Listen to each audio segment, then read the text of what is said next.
It's December 1 where I am, and this year has flown by very, very quickly. Time waits for no man and no woman. I hope you're well, my dear friend, wherever you are, you and your family. Every week I send this audio recording, and I emphasize the Sabbath and the need to observe God's holy day. But it's important that you and I understand that without the 6 days of work, there would have been no Sabbath day of rest, because rest presupposes prior exertion or prior work. You must rest from something. And so the 6 days of work are necessary in order for there to be a Sabbath. What am I resting from?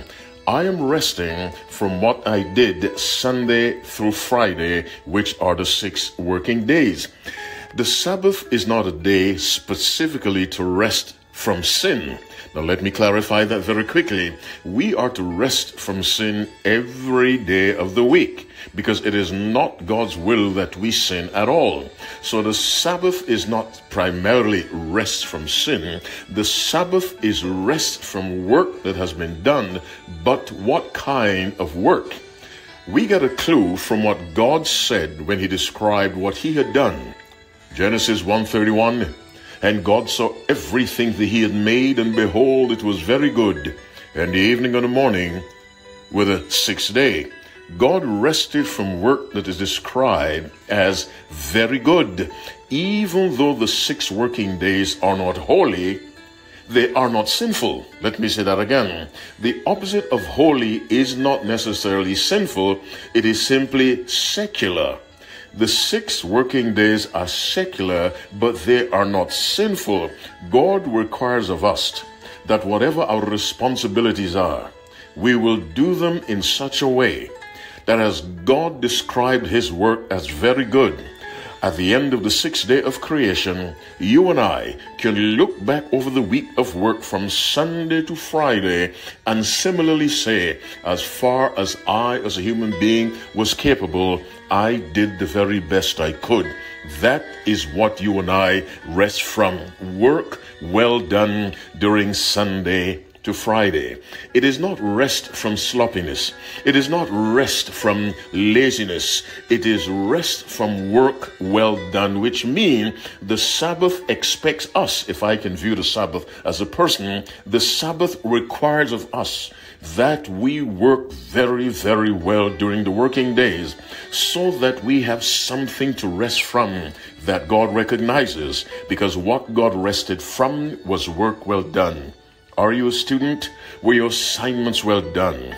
Are you an office manager? Was your work well done? Is your work raising your children? Was your work well done during those 6 days of work? My listening friend, we are to rest from work well done, and that excellent work is to be done during the 6 working days. I say again, there can be no Sabbath without the 6 working days, but the Sabbath of rest is rest from work very well done. This is how we copy the example of our Creator, who saw his work and described it as well done. In other words, the Sabbath requires of us that we perform excellently during the week. Let me repeat that.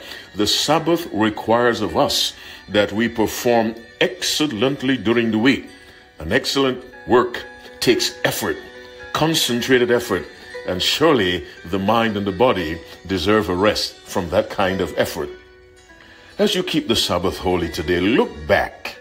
What kind of work did you do Sunday to Friday? If it did not come up to expectations, recommit yourself right now to so conduct your affairs in the coming week that when next Sabbath rolls around, you, like your Creator, will be able to say, I look back over my 6 days of work, and as far as I can estimate, they were very well done. The Sabbath, I say again, requires of us that we provide 6 days of excellent work, and excellence is hard work.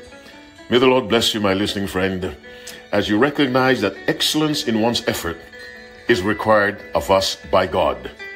May you and your family enjoy the sweet blessings of this holy day. Happy Sabbath, and God bless you.